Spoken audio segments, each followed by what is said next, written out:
लगातार कई वर्षों से युद्ध की विभीषिका झेलने वाला गाजा अब शांति की ओर जा रहा है।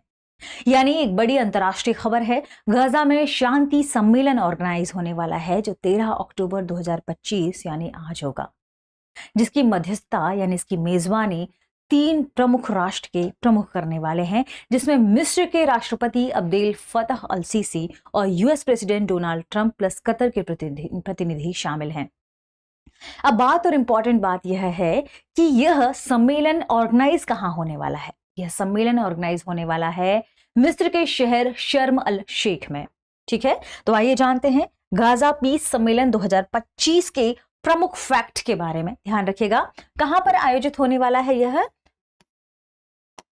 शर्म अल शेख। यह शहर कहां से जुड़ा हुआ है? मिस्र, इजिप्ट। ठीक है, ध्यान रखिएगा, ये इंपॉर्टेंट प्लेस है आपके फैक्ट के अकॉर्डिंग। ये भी ध्यान रखिए कि इसे पीस गाजा में शांति सम्मेलन के रूप में जाना जा रहा है। ध्यान रखिएगा, गाजा पीस समिट। ठीक है, 2025।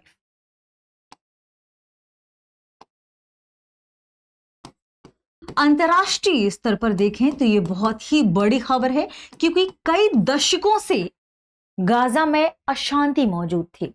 कई दशकों से वहां के नागरिक प्रताड़ित थे। कई फिलिस्तीनियों की वहां लगातार जान माल की हानि हो रही थी। ठीक है, इसलिए ये पीस सम्मेलन या आप कह सकते हैं शांति समझौता पूरे मध्य पूर्व के लिए एक बहुत बेहतरीन कदम है। इससे मध्य पूर्व में शांति स्थापित होगी। इसके अलावा अगर हम बात करें गाजा की, कि गाजा है क्या? गाजा स्ट्रिप्स जिसे कहा जाता है, गाजा पट्टी कहा जाता है, यह क्या है और यह कहां पर है? ठीक है, तो थोड़ा सा हम गाजा को समझते हैं। यह है मैप किसका? ये है गाजा। ये जो आप देख रहे हैं पट्टी स्ट्रिप्स देख रहे हैं, ये है गाजा। लगभग 14 किलोमीटर तक की लंबाई है और लगभग 6 से 12 किलोमीटर इसकी चौड़ाई मानी जाती है। अलग अलग स्थानों पर ये चौड़ाई अलग अलग है। ठीक है, इस पर जो अभी तक देखिए, सबसे शुरुआती समय की यदि हम बात करें, लगभग हम 1948 की बात करते हैं। थोड़ा सा हम इसके बैकग्राउंड को समझते हैं। 1948 में अरब और इजराइल का युद्ध हुआ था। 1900 हम बात करें 48 की, 48, जिसमें अरब और इजराइल का युद्ध हुआ। अरब और इजराइल के युद्ध के बाद गाजा मिस्र के नियंत्रण में आ गया। मिस्र कहां पर है? ये जो आपको ब्राउन कलर दिख रहा है ये मिस्र है, और ये जो दिख रहा है ये है इजराइल। ठीक है, अरब और इजराइल के युद्ध के बाद गाजा पर किसका नियंत्रण हुआ? मिस्र का नियंत्रण हुआ। इसके बाद 1967 में एक और युद्ध होता है जिसे 6 डे वॉर कहा जाता है। ठीक है, इसे क्या कहा जाता है? 6 डे वॉर। और 6 डे वॉर के बाद इजराइल गाजा और वेस्ट बैंक पर कब्जा कर लेता है। अब इजराइल का आ गया। ठीक है, इजराइल ने 6 डे वॉर के बाद क्या किया? गाजा और वेस्ट बैंक पर कब्जा कर लिया। यानी अब ये गाजा और वेस्ट बैंक ये हिस्से किसके हो गए? इजराइल, क्योंकि इसने इस पर कब्जा कर लिया। ठीक है, फिर 1967 में 6 डेज वॉर हुआ। ये यार आपको नोट कर लेना है। फिर 1993 में ऑस्लो अकॉर्ड्स आता है, 1993। ऑस्लो अकॉर्ड्स, देखिए ये सारे ईयर्स, इसका बैकग्राउंड बहुत इंपॉर्टेंट है गाजा को समझने के लिए। 1993 में ऑस्लो अकॉर्ड्स के तहत सीमित फिलिस्तीनी स्वशासन चालू होता है। कहां पर? गाजा में, क्योंकि गाजा में मैक्सिमम जो लोग निवास कर रहे थे वो फिलिस्तीनी थे। क्या थे? वे फिलिस्तीनी थे। तो जो बेसिकली लॉस हो रहा था वो फिलिस्तीनियों का हो रहा था। किन्हीं भी दो देशों या 2 से अधिक देशों के बीच जब युद्ध होता है तो जिस क्षेत्र पे जान माल की हानि होती है बेसिकली लॉस उनके लिए है। तो 1993 में ऑस्लो अकॉर्ड्स के तहत सीमित फिलिस्तीनी स्वशासन शुरू होता है। कहां पर? गाजा में सीमित फिलिस्तीनी स्वशासन गाजा में शुरू होता है। ठीक है, 1993 की बात हम कर रहे हैं। इसके बाद लगातार कई वर्षों तक फिर भी दोनों के बीच में, इजराइल और गाजा के बीच में कहीं ना कहीं युद्ध चल रहे थे। फिर हाँ, चूंकि हमास यहाँ पर ज्यादा एक्टिवली पार्टिसिपेट था, कई क्षेत्रों से राजनीतिक संगठन कहते हैं, कई उसे आतंकवादी संगठन कहते हैं। हमास और इजराइल के मध्य युद्ध इतने अधिक बढ़ गए थे कि बहुत अधिक मात्रा में जान माल की हानि हो रही थी। कहां पर? गाजा में, गाजा के लोगों पर। 2006 में फिर हमास ने यहां चुनाव जीता और जो 2007 में वो गाजा में क्या करने लगा, अपना, चूंकि एक पार्टी के रूप में उसने चुनाव जीता, तो वहां पर वो क्या करने लगा, हमास, उसने अपना नियंत्रण स्थापित करना शुरू कर दिया। तो ये है 2006 की बात, 2006-2007 हमास ने चुनाव जीता। एक संगठन है, ध्यान रखिएगा, हमास। इसे राजनीतिक आतंकवादी अलग अलग संगठनों के नाम से जाना जाता है। हमास जब 2006-2007 में आता है तो इसने गाजा पर अपना नियंत्रण स्थापित कर लिया। 2006 और 2007 के बाद, चूंकि इजराइल तो उसे छोड़ना नहीं चाह रहा था, हमास ने अपना नियंत्रण स्थापित किया। हमास और इजराइल के बीच बहुत सारे युद्ध हुए, 2008 में, 2012 में, 2016 और इसके बाद अंत में जो सबसे खतरनाक युद्ध हुआ था वह हुआ था 2023 में। और 2023 के जो युद्ध शुरू हुआ हमास और इजराइल के बीच, उसमें बहुत अधिक मात्रा में फिलिस्तीनी मारे गए जो इस गाजा स्ट्रिप्स पर क्या कर रहे थे, निवास कर रहे थे।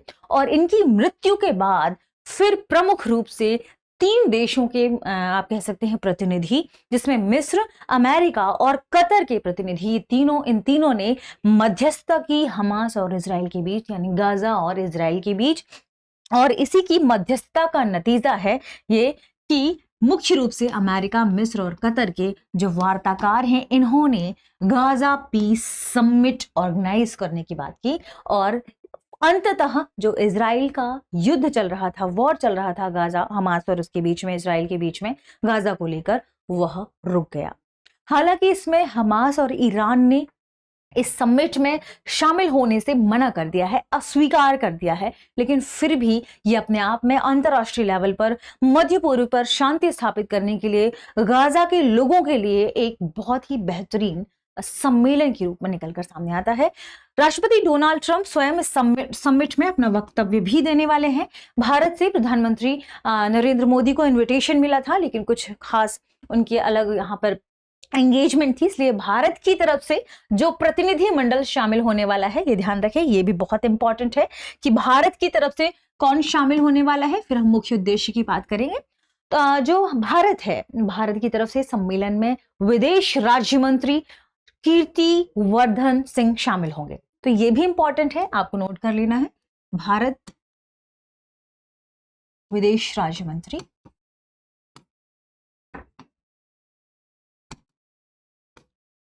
श्री कीर्ति वर्धन सिंह, ठीक है,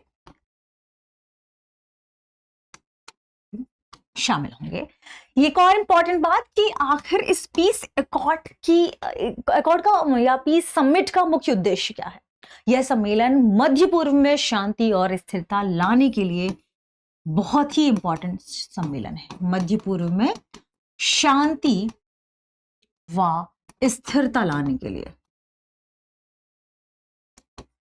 ठीक है, ये बहुत इंपॉर्टेंट है। इस पूरे रीजन में अब क्या होगा कि शांति बनी रहेगी, युद्ध विराम रुकना, यानी युद्ध को समाप्त करना, शांति स्थापित करना अपने आप में एक बड़ा कदम माना जा रहा है मध्य पूर्व के लिए, एक ऐतिहासिक पहल के रूप में माना जा रहा है। साथ ही जो गाजा के लोग हैं, मिस्र ने यह भी कहा कि जैसे ही युद्ध विराम की चूंकि घोषणा हो गई है, इस पर समिट पर सब साइन करने वाले हैं, भविष्य में युद्ध को रोका जा सकेगा ताकि आगे ऐसी कोई गतिविधियां ना हो और गाजा में पुनर्निर्माण को शुरू किया जाएगा। गाजा में पुनर्निर्माण, क्योंकि लगातार वहां क्या चल रहे थे, युद्ध चल रहे थे, जान माल की हानि हो रही थी, वहां का जो इंफ्रास्ट्रक्चर है वो लगभग तबाह होने की स्थिति में था। इसलिए अब यहाँ पर पुनर्निर्माण किए जाने की बात भी कही है, किसने, ये ध्यान रखें, मिस्र के राष्ट्रपति अब्देल फत्ताह अल सीसी ने, ठीक है। ये सम्मेलन बहुत इंपॉर्टेंट है इस रीजन के लिए, ये ध्यान रखिए भारत की तरफ से कौन शामिल होने वाला है, ये भी आपको ध्यान रखना है। और ये ध्यान रखना है कि 13 अक्टूबर 2025, क्योंकि ईयर जो डे है वो भी इंपॉर्टेंट हो जाता है कई बार एग्जाम्स के लिए, तो ये भी इंपॉर्टेंट है कि ये कब ऑर्गेनाइज होगा, किस शहर में ऑर्गेनाइज होगा, ये भी इंपॉर्टेंट है। इसके अलावा आपके लिए एक और खास खबर है कि दृष्टि आईएएस दिवाली सेल ऑफर लेकर आया है, जिसमें दिवाली सेल में 50% तक की छूट है। यह सेल 14 से 18 अक्टूबर के बीच होगी, यानी आप लाभ लेना चाहते हैं तो संपर्क करें 8750187501 पर। अब इंपॉर्टेंट बात की है कि किन किन विषयों पर है सेल, साथ में कौन कौन से कोर्सेज इसमें शामिल हैं। तो इसमें online courses, pen drive courses और टेस्ट सीरीज शामिल है। ये ऑफर ध्यान रखें लिमिटेड टाइम के लिए है, 14 to 18 अक्टूबर के बीच 50% तक का डिस्काउंट आपको मिलेगा। तो जल्दी से अपनी तैयारी को और बेहतर बनाने के लिए दृष्टि से संपर्क करिए और इस ऑफर का लाभ लीजिए। ठीक है, बढ़ते हैं हमारे सेशन की तरफ और देखते हैं सबसे इंपॉर्टेंट बात कि आज के सेशन में हमारा प्रश्न क्या है। प्रश्न है, पीस समिट ऑन गाजा का सह आयोजन किन दो देशों ने किया? ऑप्शन ए भारत और संयुक्त राज्य अमेरिका, ऑप्शन बी मिस्र और संयुक्त राज्य अमेरिका, ऑप्शन सी इजराइल और कतर, ऑप्शन डी फ्रांस और ब्रिटेन। इस प्रश्न का जो सही जवाब है वो कमेंट सेक्शन में देना ना भूलें। ध्यान रखिएगा, कतर एक प्रतिनिधि के रूप में शामिल था। मुख्य रूप से दो देश थे जिन्होंने मध्यस्थता की है। इसके साथ ही करंट न्यूज माफ कीजिएगा, इसके न्यूज प्रोग्राम में इतना ही। मिलते हैं अगले न्यूज में। शुक्रिया। अब एग्जाम की तैयारी को और बेहतर करने के लिए हमारे चैनल को लाइक, शेयर और सब्सक्राइब करना ना भूलें।